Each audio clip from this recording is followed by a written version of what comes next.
Magandang araw po sa inyong lahat. Ako nga pala si Candace Rosel Villasin. Ako po ay 20 taong gulang.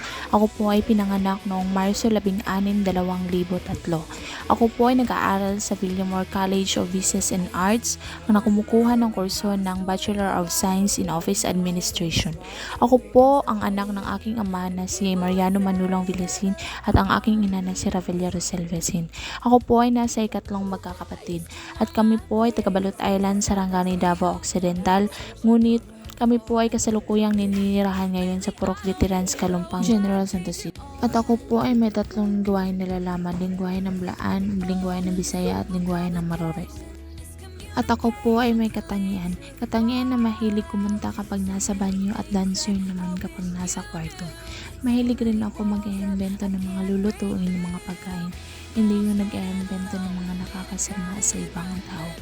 At mahilig rin ako at ang aking pamilya na makinig ng kanta, balita, drama sa radyo tuwing alas 9 ng gabi. At ako po ang klaseng babae na tahimik lang, hindi kumikibo kapag hindi kinakausap.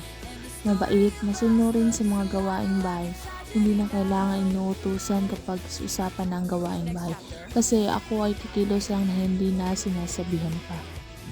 At mahilig rin po ako bumasa ng mga kwento tungkol sa buhay sa Wattpad.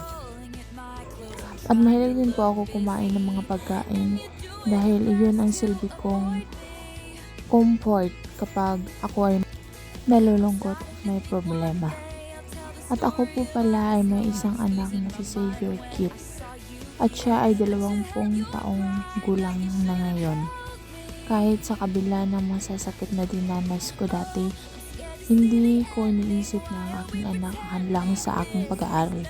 Sa katunayan, siya po ang naging inspirasyon ko sa aking kinakamit ng mga pangarap upang mataguyod ko siya ng maayos at mapalaki na mabait, masunurin at lalo na may takot sa Diyos.